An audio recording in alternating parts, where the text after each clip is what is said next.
color of darkness, but we're not gonna keep you in the dark. Let's talk black.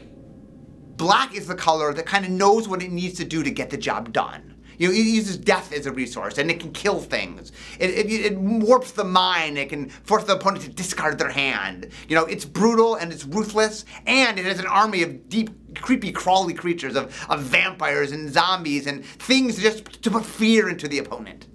Ob Nixilis Unshackled is another one of our external designer cards.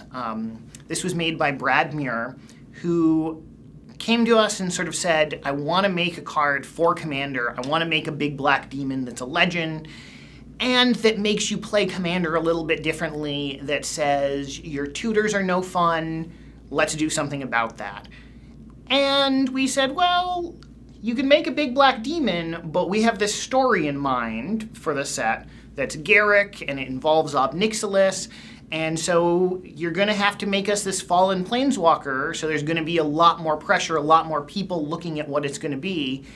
And we went back and forth on that, and we ended up just with this wonderfully cruel card. The number just kept getting higher and higher, and it started off and it was like the can't shuffle, and it's like, well, demons don't always say they can't do something, they just say there's a cost. And so we had like 1 life, 2 life, 3 life, and kind of near the end we're like, well, what if it was just like 10, what if it was like 10 life? What if it was just much higher?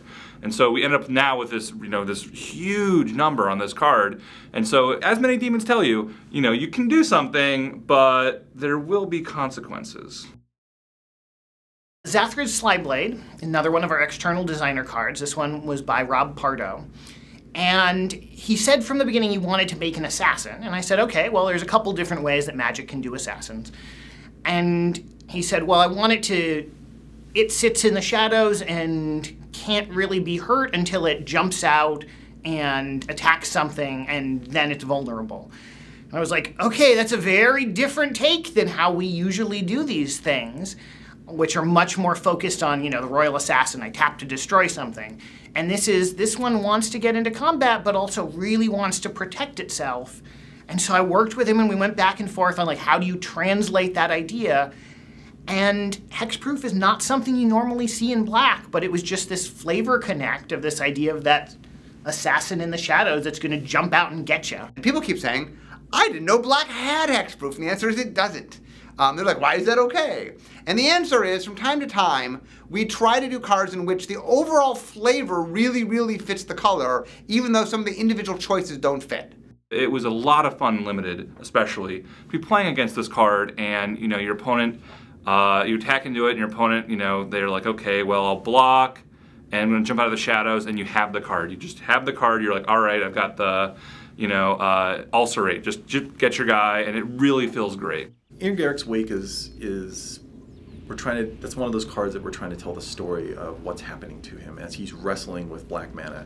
And in this card, you can tell black mana, like Garruk's kind of moving back and forth in between being in green and then being in black. In this card, he is shifted over to black. He's become this predator.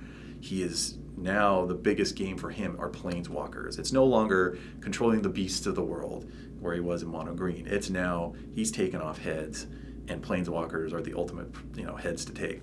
And the art is awesome on this. If you look close, you can see that, his actual veins are reaching into the ground and poisoning the land. Necrobite is one of those cards that we just keep coming back to and keep coming back to, because you want to give every color a little bit of a combat trick, but you want to make sure it's really doing it its way. And Necrobite is kind of the perfect combat trick for black. So we'll just keep on pushing that button since it's just the right card.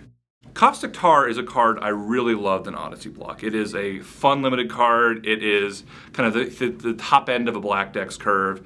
And when we kind of work on getting decks to work in limited, we figure out what the color pairs are going to do. And in this set, white-red was auras, and black-white was gain life, kind of a gain life, lose life deck. And this card really fits in this awesome space in the middle because you have Heliod's Pilgrim, who's this white creature that searches out an aura. Well, what is the best aura to get in black-white? Turns out it's Caustic Tar.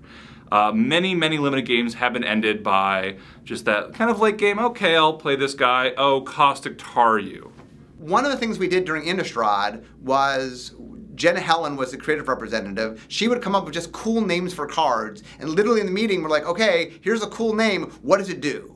So one of the cards was Black Cat. We're like, okay, we gotta do a black cat. Like, that's symbolic of horror. And literally in the meeting, we're like, okay, well, what would a black cat do? We're like, it's unlucky. Well, how do you represent unlucky? Well, what if you have to randomly discard something? And the card was made top down from, what does a black cat do?